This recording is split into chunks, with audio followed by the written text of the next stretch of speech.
महाराष्ट्रामधल्या ओबीसींना आम्ही समजावून सांगतोय, नुकसान काय होणार? नुकसान ओबीसी रिझर्वेशन शिक्षण आणि नोकरीच्या एंट्री पॉईंटवरून संपलेला असेल. कारण तो एक मिनिट शिक्षण आणि नोकऱ्यामधून संपलेला असेल कारण तो मराठा समाजाबरोबर कॉम्पिटिशन करू शकत नाही. उदाहरण सांगतो तुम्हाला, गावगड्यातला एखादा घिसाडी असेल, पारधी असेल, गावगड्यातला एखादा नाभिक असेल, गावगड्यातला एखादा कुंभार असेल, तो कसा कॉम्पीट करू शकतो या प्रश्नाचं उत्तर सामाजिक न्यायाचा कैवार घेतलेल्या महाराष्ट्रातल्या विचारवंतांना माझा सवाल आहे की या बांधवांबरोबर हा गावगड्यातला शेवटचा घटक कसा कॉम्पिटिशन करू शकेल, कशी स्पर्धा करू शकेल, याचं उत्तर एक कार्यकर्ता म्हणून मला यांनी दिलं पाहिजे. सरकारने दिलं पाहिजे. विचारवंतांनी सरकारला सांगितलं पाहिजे ना. वोटसोट फुले, एक मिनिट मला बोलू द्या. वोटसोट फुले शाहू आंबेडकरांचं नाव घेणारी मंडळी, सामाजिक समतेचा महाराष्ट्र म्हणून तुम्ही ओरडता आणि तुम्ही ज्या कटघऱ्यामध्ये, ज्या मंडल आयोगानं, ज्या डॉक्टर बाबासाहेब आंबेडकरांनी ज्यांच्या बाबतीमध्ये अरे जे बलुते आहेत, जे आलुते आहेत, त्याच्या जोडीला पाटील इनामदार बसणार, हा कुठला न्याय आहे महाराष्ट्रामध्ये? या प्रश्नाचं उत्तर मला, कारण लोकनियुक्त सरकार खूपच चांगलं वागेल असं मी मानणारा कार्यकर्ता नाही. राजकीय मंडळी निवडणुकांसाठी, निवडणुका जिंकण्यासाठी वाटेल ते निर्णय घेतात, पण सामाजिक विचारवंत कुठे आहेत की जे एकही माणूस पुढे येऊन बोलायला तयार नाही. म्हणजे आतापर्यंतच्या काळामध्ये ओबीसीला जेवढं म्हणजे हे मिळत नव्हतं, म्हणजे शरद पवारांच्या काळात जे झालं नाही ते फडणवीसांच्या काळात झाले असं हे बघा, मी काय म्हणतोय, मुख्यमंत्री कोणीही असोत, आत्ताच्या मुख्यमंत्र्यांची तर जबाबदारीच आहे की जस्टिस सुधीर शिंदे यांचा जर अहवाल ॲज इट इज जर स्वीकारला तर महाराष्ट्रातला ओबीसी संपलेला आहे आणि त्याची जबाबदारी मुख्यमंत्र्यावर येते. हे बघा, शरदचंद्रजी पवार जर विरोधामध्ये असले तरी शरदचंद्रजी पवारांचं राजकारण हे ओबीसी, मायनॉरिटी, VJNT यांच्याच जीवावर आहे. जरी विरोधी पक्षनेत्यामध्ये असले, विरोधी पक्षात असले तरी शरदचंद्रजी पवारांची सुद्धा भूमिका आहे की त्यांनी व्यक्त झालं पाहिजे ओबीसींच्या प्रश्नावर, हक्क अधिकारावर. कारण तुमच्याकडे एक संधी आहे ना, तुम्ही विरोधामध्ये आहात, तुम्ही नक्की काय करता आहात तुम्ही विचारलं पाहिजे मुख्यमंत्र्यांना. आणि मुख्यमंत्री महोदयांना माझं सांगणं आहे, त्यांचं आतापर्यंत म्हणणं होतं की ओबीसीच्या आरक्षणाला धक्का न लावता आरक्षण द्या. मात्र आताच्या सरकारनं जर एवढ्या जर नोंदी सापडून जर दिला असेल तर कुठं तरी आताच्या सरकारला संपवायचं आहे का? म्हणजे पाठीमागच्या सरकारनं जे केलं नाही ते आताचं सरकार करतंय का? असं जर सुधीर शिंदे समितीच्या आत्ताच्या इन्फॉर्मेशननुसार असाच त्याचा अर्थ निघतोय आणि हे असेल तर दुर्दैव आहे महाराष्ट्राचं. कारण महाराष्ट्रामध्ये मी एक तुम्हाला फॉर एक्झाम्पल काही उदाहरणं सांगेन की महाराष्ट्रामध्ये पुण्याच्या महापौर वैशाली बनकर बनल्या, कोद्रेताई बनल्या, सोलापूरच्या महापौर अरुणा वाक्षे कधीतरी बनल्या, कधीतरी या मायनॉर भगवान फुलसुंदर, मला वाटते भगवान फुलसुंदर नगरचे महापौर बनले होते सोनार समाजाचे, मोरेश्वर सावे म्हणून तत्कालीन औरंगाबाद आणि आत्ताचं छत्रपती संभाजीनगर त्याचे महापौरसुद्धा हे सावे बनलेले होते. जर उद्या जिल्हा परिषदेच्या अध्यक्ष तिकडं नानजी देवकाते बनलेले होते पुण्याचे.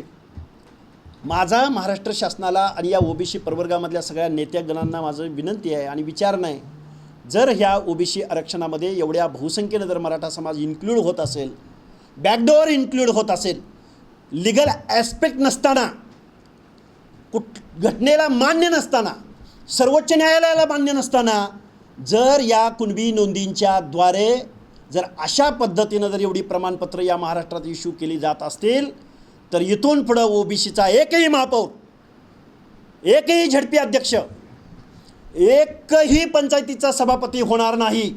कारण माझ्या सोलापूर जिल्ह्यातल्या शिंदे बंधू असतील त्यांच्याही घरामध्ये कुणबीचं सर्टिफिकेट आहे, अंबादास दानवेंच्या घरामध्ये कुणब्याचं सर्टिफिकेट आहे.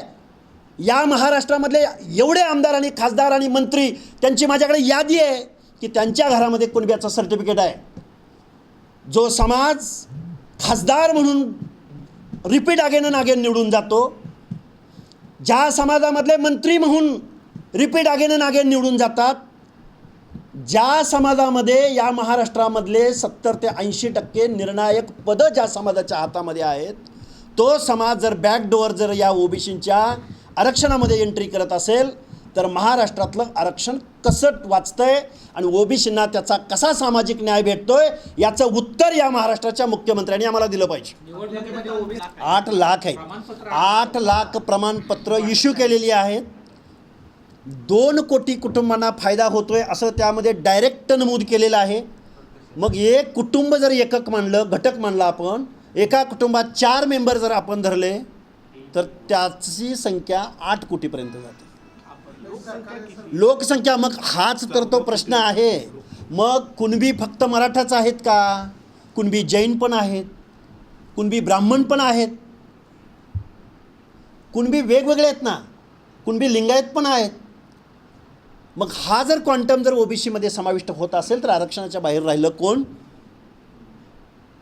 आणि ओबीसी, मूळ ओबीसी जो आहे, जो बलुता आलुता आहे, जो सोशली बॅकवर्ड आहे, जो भटक्या विमुक्त जाती जमाती आहेत की ज्या आज सामाजिक न्यायाच्या प्रतीक्षेमध्ये आहेत, घरांच्या प्रतीक्षेमध्ये आहेत, इज्जत आम्हाला मिळावी म्हणून प्रतीक्षेमध्ये आहेत, शिक्षणाच्या प्रतीक्षेमध्ये आहेत, ही लोक या मराठा समाजाच्या कॉम्पिटिशनला कशी टेकणार याचं या महाराष्ट्राच्या मुख्यमंत्र्यांनी आम्हाला वस्तुनिष्ठ उत्तर आम्हाला दिलं पाहिजे. आणि लोकसंख्या 11 कोटी, तुम्ही म्हणता की 8 कोटी लोकांना फायदा होतोय, म्हणजे 8 कोटी मी तेच सांगतोय तुम्हाला की चुकत नाही, बरोबर आहे गणित. गणित असं आहे की कुणब्यांच्या नोंदी ज्या शोधल्या गेलेल्या आहेत वेगवेगळ्या दस्तऐवजामधून, मी कुठे म्हणतोय की फक्त मराठाच कुणब्यांच्या नोंदी सापडलेत, त्या जैन पण असू शकतात ना. त्या महाराष्ट्राची लोकसंख्या नाही, आपण आता काय 11-12 कोटी आहे. बरं, त्या वृत्तपत्रामध्ये जे नमूद करण्यात आलेलं आहे आणि ज्या निवृत्त न्यायाधीश शिंदे समितीच्या ज्या शिफारशी आहेत, जे काही टेब्युलर फॉर्ममध्ये जे काही त्यांनी इन्फॉर्मेशन शासनाला सबमिट केलेली आहे, त्या माहितीच्या आधारेच मी तुमच्यासमोर बोलतो आहे. मग ती माहिती खोटी आहे म्हणून शासनानं सांगावं पुढं येऊन. शासनानं सांगितलं नाही पण इन्फॉर्मेशन सबमिट केली ना, शासनाची समिती आहे ना, ती शासनाचीच समिती आहे, शासनानं नियुक्त केलेली समिती आहे, स्वीकारलं आहे, तो सबमिट झालेला आहे, अजून मुदतवाढ दिलेली आहे. सरकारच्या विरोधामध्ये निश्चित आंदोलन करू. सरकार बिरकार आम्हाला देणं घेणं नाही. या महाराष्ट्रातल्या ओबीसींचे हक्क आणि अधिकार टिकवण्यासाठी बघा, एक इन्सिडेंट तुम्हाला सांगतो. मागील 2-4 दिवसामध्ये या महाराष्ट्राचे एक मंत्री महोदय आणि एक खासदार महोदय, भुमरे साहेब आणि उदयजी सामंत साहेब, नामदार उदयजी सामंत, हे जरांगे पाटलांना भेटले. ते कुठल्या प्रश्नावर भेटले, त्याचवेळी जरांगे पाटलांनी लगेच आंदोलन जाहीर केलं. त्याचवेळी महाराष्ट्र शासनाकडं निवृत्त न्यायाधीश शिंदे समितीचा अहवाल सबमिट होतोय. अजून त्यांची परत सातारा गॅजेट आणि बॉम्बे गॅजेटमधल्या नोंदी शोधण्यासाठी 30 जूनपर्यंत त्यांना मुदतवाढ दिली जाते. नक्की काय चालू आहे महाराष्ट्रामध्ये? या दोन्ही गोष्टीमध्ये काही लॉजिक आहे का? काही तर्क आहे का? शासन काही निर्णय घेणार आहे का? या प्रश्नांचं उत्तर आम्हाला महाराष्ट्राच्या मुख्यमंत्र्यांकडून, बहुजन कल्याण मंत्र्यांकडून, महाराष्ट्रामध्ये जेवढे ओबीसीचे आमदार निवडून गेलेले आहेत कायद्याच्या सभागृहात, जेवढे मंत्रिमंडळामध्ये मंत्रिपदावर बसलेले आहेत, या माणसांनी या महाराष्ट्रामधल्या ओबीसींना या प्रश्नाचं उत्तर दिलं पाहिजे. माझी महाराष्ट्राचे मुख्यमंत्री सन्माननीय देवेंद्रजी फडणवीस साहेबांना विनंती आहे. काल जे लोकसत्तामध्ये जी बातमी आलेली आहे, निवृत्त न्यायाधीश सुधीर शिंदे यांनी जो अहवाल महाराष्ट्र शासनाला सादर केलेला आहे आणि त्यांना 30 जूनपर्यंत मुदतवाढ दिलेली आहे. सातारा गॅजेट आणि बॉम्बे गॅजेटमधली वेगवेगळे दस्तऐवज शोधून नोंदी शोधण्याचं, आमच्याकडे जी इन्फॉर्मेशन उपलब्ध आहे, माझ्याकडे काही टेबल पण उपलब्ध आहेत, ही जर जस्टिस सुधीर शिंदे समितीचा अहवाल जर स्वीकारायचा म्हटलं तर त्यामध्ये 8,25,851 सर्टिफिकेट इश्यू केल्याचा दावा करण्यात आलेला आहे त्या अहवालामध्ये. त्याचबरोबर 2 कोटी कुटुंबांना लाभ होत असल्याची माहिती पुढे येते आणि 58,82,365 नोंदी वेगवेगळ्या दस्तऐवजामधून नोंदल्या गेल्याचा दावा त्या निवृत्त न्यायाधीश सुधीर शिंदे समितीत केला गेलेला आहे. आमची माननीय देवेंद्रजी फडणवीस साहेबांना विनंती आहे की जर भाजपचा DNA ओबीसी असेल तर या महाराष्ट्रामधला जो बलुता अलुता भटक्या विमुक्त जाती जमाती या माणसांच्या हक्क आणि अधिकाराचं संरक्षण कसं होतं आहे याचं उत्तर तुम्ही आम्हाला दिलं पाहिजे. ओबीसी आरक्षणाला ओबीसी आरक्षणाला कसा धक्का लागत नाही याचं अधिकृत प्रेस घेऊन एक श्वेतपत्रिका, आणि ही जी माहिती आहे ही माहिती खरी का खोटी हे पण आम्हाला तुम्ही एकदा सांगा. एवढी सर्टिफिकेट इश्यू केले गेल्याचा दावा माझ्याकडे काही इन्फॉर्मेशन पण उपलब्ध आहे. मी वेळ आल्यावर ती इन्फॉर्मेशन मी प्रेस घेऊन महाराष्ट्राला दाखवणार आहे. आणि काल परवा या महाराष्ट्राचे मंत्री उदयजी सामंत आणि भुमरे साहेब जरांगेंना भेटायला कशासाठी गेले, त्यानंतर जरांगेंनी आंदोलनाची घोषणा कशासाठी केली, शिंदे समितीचा अहवाल सबमिट झाला आहे म्हणून का, तुम्हाला काही अशा पद्धतीचा काही निर्णय घ्यायचा आहे का, या प्रश्नाची उत्तरं या महाराष्ट्रातल्या ओबीसी भटक्या विमुक्त जाती जमातींना SBC प्रवर्गाला महाराष्ट्राचे मुख्यमंत्री म्हणून माननीय देवेंद्र फडणवीसांनी द्यावी. अन्यथा या महाराष्ट्रामध्ये ज्या दिवशी शिंदे समितीचा अहवाल सबमिट होईल त्याच्या दुसऱ्या दिवसापासून महाराष्ट्रामध्ये ओबीसींचं हक्क आणि अधिकार बचावासंदर्भातलं आंदोलन सुरू होईल. आणि मग त्यामध्ये ओबीसीचे आमदार मंत्री यांच्या घरासमोर जाऊन पहिल्यांदा ओबीसी बांधव बसतील. त्यांना घरामधून बाहेर न पडू देण्याची भूमिका या महाराष्ट्रामधला ओबीसी निश्चित घेईल. प्रमाणपत्र वाटपामुळे जरांगेंचं आंदोलन यशस्वी झालं असं वाटतं? तो आता शासनाने निष्कर्ष काढावा. कारण सुधीर शिंदे समितीचा अहवाल स्वीकारला तर अजून थोडे दिवस आहेत ना अजून. आणि मग यशस्वी झाले असं म्हटलं तर त्यांनी आंदोलन कशासाठी पुकारले? जर यशस्वी झालं नसेल म्हणूनच आहे ना. त्यामुळं जी माहिती आमच्यासमोर येते आणि या सुधीर शिंदे समितीचा लिगल ॲस्पेक्ट घटनात्मक ॲस्पेक्ट काय याचं सुद्धा उत्तर आम्हाला या महाराष्ट्राला मिळालं पाहिजे. एवढं सगळं होताना तुम्ही मुख्यमंत्री एकनाथ शिंदे आणि मनोज जरांगे एकच आहेत. आणि हे बघा, त्याला जोडून आजपर्यंत जरांगेंचं ज्या वेळेस आंदोलन झालं त्यावेळेस फक्त शिंदे गटाचेच मंत्री आमदार त्यांना भेटत आलेले. हे बघा, काय फिक्सिंग आहे का काय? मला महाराष्ट्राच्या मुख्यमंत्री महोदयांना एकच प्रश्न विचारायचा आहे. या राज्याचे प्रमुख तुम्ही आहात, सायनिंग अथॉरिटी राज्याची हायेस्ट अथॉरिटी तुमची आहे. या महाराष्ट्राचे उपमुख्यमंत्री एकनाथरावजी शिंदे आणि त्यांच्या कोट्यातून मंत्री झालेले उदय सामंत आणि भुमरे साहेब त्यांच्या कोट्यातून खासदार झालेली ही दोन माणसं काय अजेंडा घेऊन जरांगेंकडे गेली होती की जरांगेंनी लगेच आंदोलन जाहीर केलं. मग शिंदे समितीचा रिपोर्ट सबमिट होतोय म्हणून का, शिंदे समितीने काही इन्फॉर्मेशन शासनाकडे दिले म्हणून का, काय गौडबंगाल आहे या महाराष्ट्रामध्ये याचं उत्तर ओबीसींना मिळालं पाहिजे. एवढ्या मोठ्या प्रमाणावरती ओबीसीचे दाखले पूर्वीचे जर निघत असतील तर कुठेतरी मनोज जरांगे पाटलांचं यामध्ये यश आहे, त्यांना एक सक्सेस मिळतोय असं वाटतंय का तुम्हाला? हे बघा, आमची पहिल्यापासून मनोज जरांगेंचं सक्सेस अनसक्सेस हे त्यांच्या वॉलवरून फेसबुकवरून तुम्हाला बघायला भेटतं. त्यांनी आत्ता गावगाड्यातल्या काही ग्रामपंचायतीच्या सोडती जाहीर झालेल्या आहेत त्याचंही क्रेडिट घेतलेलं आहे.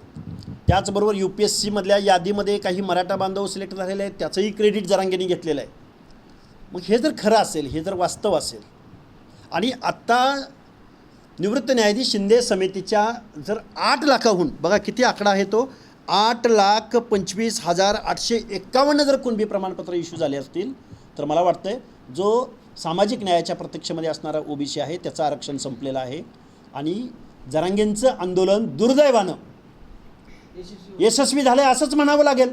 जर एवढे सर्टिफिकेट दिले गेले असतील तर मी माझ्या सांगोल्यामधून बोलतो आहे, मी माझ्या सोलापूर जिल्ह्यामधून बोलतो आहे. सोलापूर जिल्ह्यामधल्या कितीतरी आमदार खासदार मंत्रिपद वेगवेगळ्या मोठ्या पदावर असणाऱ्या माणसांच्या घरामध्ये सुद्धा कुणब्यांची सर्टिफिकेट इश्यू झालेली आहे. देवेंद्र फडणवीस सांगितलं मला असं हे बघा, ज्या लोकांनी ओबीसी आरक्षणाला धक्का न लागता हे आरक्षण दिलं जावं असं जी माणसं म्हणलेले आहेत त्यांची यादी आमच्याकडे आहे. मग ते महाराष्ट्राचे मुख्यमंत्री असोत की वेगवेगळ्या खात्याचे मंत्री असोत किंवा विरोधी पक्षामध्ये असोत किंवा वेगवेगळ्या पक्षाचे प्रमुख असोत. उद्धवजी ठाकरेंचं सुद्धा हेच वाक्य आहे, शरदचंद्रजी पवारांचं हेच वाक्य आहे, सुप्रिया सुळेंचं हेच वाक्य आहे, पंकजाताई मुंडेंचं हेच वाक्य आहे. मग 8,25,851 सर्टिफिकेट कुणब्यांची जर अर्लियर सुधीर शिंदे असोत किंवा अजून कोण असोत अर्लियर नोंदींच्याद्वारे अर्लियर इन्फॉर्मेशनच्याद्वारे जर एवढे सर्टिफिकेट ओबीसीमधून इश्यू झाले असतील तर ओबीसीच्या आरक्षणाला कसा धक्का लागला नाही याचं उत्तर पहिल्यांदा महाराष्ट्राच्या मुख्यमंत्र्यांनी आणि नंतर सर्व पक्षाच्या प्रमुखांनी द्यावं. कारण ओबीसीच्या आरक्षणाच्या संदर्भात महाराष्ट्रातल्या सगळ्या पक्षांचं एकच म्हणणं होतं की ओबीसीच्या आरक्षणाला धक्का न लावता. कसा ओबीसीच्या आरक्षणाला धक्का लागत नाही ते या सगळ्या मंडळींनी महाराष्ट्रातल्या ओबीसी विश्वासघात केलाय का? मुख्यमंत्री म्हणत होते की भाजपचा डीएनए हा ओबीसीचा आहे.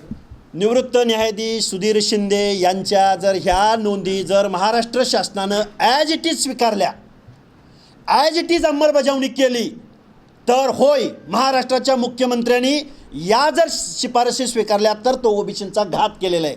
आणि या ज्या शिफारशी केलेल्या आहेत त्या खऱ्या की खोट्या, बरोबर की चूक, या गोष्टीवरती जर त्या पेंडिंग ठेवल्या, त्याची शहानिशा जर नाही केली आणि ज्या जर ॲज इट इज स्वीकारल्या तर निश्चित ओबीसींचा विश्वासघात या लोकनियुक्त सरकारकडून होतोय. याच्यावर टीका करताय, प्रश्न विचारताय, सरकारकडनं काय अपेक्षित आहे आणि तुमच्याकडनं काय? असं जर झालं तर पहिल्यांदा सर्वोच्च न्यायालयाचा कोर्ट ऑफ कंटेम्प्ट या महाराष्ट्रामध्ये होतोय. सर्वोच्च न्यायालयानं 500-600 पानाचं जजमेंट दिलेलं आहे.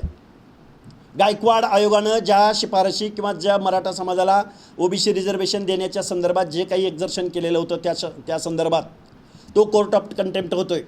राज्य मागासवर्ग आयोगाने आत्तापर्यंत 2 ते 3 वेळा मराठा समाजाचं सामाजिक मागासलेपण नाकारलेलं होतं. त्या घटनात्मक आयोगाच्या निर्णयाचं उल्लंघन होतं आहे. जो कॉन्स्टिट्युशनल आयोग आहे, ज्यांना एखाद्या कम्युनिटीला एखाद्या रिझर्वेशनमध्ये इन्क्लूड अथवा एक्सक्लूड करायचा अधिकार आहे, घटनात्मक अधिकार आहे, त्यांच्या मताशिवाय आणि त्यांच्या अभ्यासाशिवाय कुणालाही इन्क्लूड होता येत नाही. त्या आयोगाचं करायचं काय? त्या आयोगाचं महत्त्व काय? का तो आयोग तुम्ही मानत नाही आहात? सुप्रीम कोर्टाचं जजमेंट तुम्ही मानत नाही आहेत का? राजकारणाच्या जोरावरती, मतपेटीच्या जोरावरती, झुंडशाहीच्या जोरावरती तुम्ही ओबीसीचं आरक्षण संपवणार आहात. सरकार झुकलंय जरांगे पुढे. जरांगे समोर झुकलंय का काही आम्हाला काही माहिती नाही. पण अशा पद्धतीनं जर लाखो सर्टिफिकेट जर महाराष्ट्रात इश्यू केले जात असतील तर ओबीसीचं आरक्षण संपलेलं असेल. आज रोजी मी एक आंदोलक म्हणून, एक कार्यकर्ता म्हणून मी हातबल आहे. मी मोठ्या मनानं तुमच्यासमोर हे व्यक्त करतोय. गेले अनेक दिवस उपोषणाच्या माध्यमातून अनेक वेळा मला खलनायक बनवण्याचा प्रयत्न केला. मी म्हणतोय काय तर महाराष्ट्रातल्या 450 जाती आहेत. काही जाती तर दुर्बिणीनं शोधाव्या लागतात. त्या माणसांच्या हक्क आणि अधिकाराचं करायचं काय? तुम्ही म्हणला की महापुरुषांची नावं घेतली जातात किंवा घटनेत बाकीचे ओबीसी नेते काय करतायत आता? एल्गार मेळाव्यामध्ये माझी सगळ्या लोकांना विनंती आहे, माननीय छगनरावजी भुजबळ असतील, पंकजाताई मुंडे असतील, दत्तामामा भरणे असतील, जयकुमार गोरे असतील, आमचे गोपीचंद पडळकर असतील, आमचे चंद्रशेखर बावनकुळे असतील, तुम्ही जर ओबीसीच्या बाजूनं नाही उभं राहिला तर या महाराष्ट्रामध्ये इथून पुढच्या काला असं ना तसं आता संपलेलंच आहे ओबीसीचं आरक्षण. मी खूप जबाबदारीनं बोलतोय. महाराष्ट्रामधल्या ओबीसींचं आरक्षण संपलेलं आहे. कारण या ओबीसीमध्ये माझ्या महाराष्ट्रामधला लीड करणारा, गावगाडा चालवणारा, व्यवस्था चालवणारा, गेल्या 400-500 वर्षापासून महाराष्ट्राची रणनीती ठरवणारा, उपजाऊ जमिनीची धारणा करणारा, महाराष्ट्राच्या मुख्यमंत्री पदापासून, कारखान्यांपासून, वेगवेगळ्या DCC बँकांपर्यंत या महाराष्ट्राच्या निर्णय प्रक्रियेमध्ये प्रमुख असणारा मराठा समाज जर ओबीसीमध्ये इन्क्लूड झाला तर गावगाड्यातल्या बलुत्यांनी, आलुत्यांनी, भटक्या विमुक्त जाती जमातींनी कुठं जायचं हा जर प्रश्न या ओबीसीच्या नेत्यांना विचारता येत नसेल तर तुम्ही महाराष्ट्राच्या विधानसभेमध्ये जाण्याचा नैतिक अधिकार, कारण तुम्ही ओबीसीच्या मतावर निवडून आलेले आहात. भरणे मामा असोत की बावनकुळे असोत, पडळकर असोत की जयकुमार गोरे असोत, तुम्ही कुणाच्या विरोधामध्ये निवडून गेलात आणि तुम्हाला मतं दिली कुणी याची थोडी जर चाड असेल तर तुम्ही हा प्रश्न या महाराष्ट्राच्या मुख्यमंत्र्यांना विचारला पाहिजे. भूमिका अजून पुढं आलेली नाही म्हणून विनंती करतो. ज्या दिवशी आम्ही शिंदे समितीचा अहवाल ॲज इट इज स्वीकारला आहे असं म्हणून जे कोणी घोषणा करतील त्या दिवशी महाराष्ट्र बंद असेल. महाराष्ट्रामधली 50 ते 60% लोकसंख्या इथल्या राज्यकर्त्यांचा करेक्ट कार्यक्रम लावेल. आतापर्यंतच्या इतिहासामध्ये अनेक मुख्यमंत्री कोण गेले शरद पवारांपासून, मात्र आत्ताच एवढ्या मोठ्या नोंदी देतात म्हणजे कुठं तर फडणवीसांच्या काळात ओबीसीचं आरक्षण संपवायचा घाट घातला जातोय का? नाही, माझं म्हणणं असं आहे, आजपर्यंतच्या अनेक मुख्यमंत्र्यांच्या कालावधीमध्ये अशा पद्धतीचं एक्झर्शन झालेलं होतं. अशोक चव्हाण असताना सुद्धा झालेलं होतं, नारायण राणे समितीच्या माध्यमातून सुद्धा झालेलं होतं, गायकवाड आयोगाच्या माध्यमातून सुद्धा झालेलं होतं. पण त्यावेळी सन्माननीय न्यायालय असो किंवा सन्माननीय आरक्षणासंदर्भात निर्णय घेण्यात येणारा किंवा ज्यांना घेण्याचा घटनात्मक अधिकार आहे अशा स्टेट बॅकवर्ड कमिशनकडून वेळोवेळी या बाबतीमध्ये उत्तरं या महाराष्ट्राला मिळालेली आहेत. त्यामुळे हेच मुख्यमंत्री असं नाही म्हणता येणार. याच्या अगोदरच्या अनेक मुख्यमंत्र्यांनी तसे प्रयत्न केलेले आहेत. मोठ्या प्रमाणावरती एवढ्या प्रमाणात हे जर ॲज इट इज स्वीकारलं तर मग मात्र घटनाबाह्य हे आरक्षणामधली घुसखोरी आहे, ओबीसी आरक्षण संपवण्याचा घाट आहे, ओबीसी आरक्षणाची घटनात्मक चौकट ब्रेक करण्याचा प्रयत्न या महाराष्ट्राच्या मुख्यमंत्र्यांकडून, मंत्रिमंडळाकडून आणि लोकनियुक्त सरकारकडून होतोय असा मी डायरेक्ट आरोप ॲज इट इज जर शिंदे समितीचा अहवाल स्वीकारला तर मी या मुख्यमंत्र्यावर करत आहे.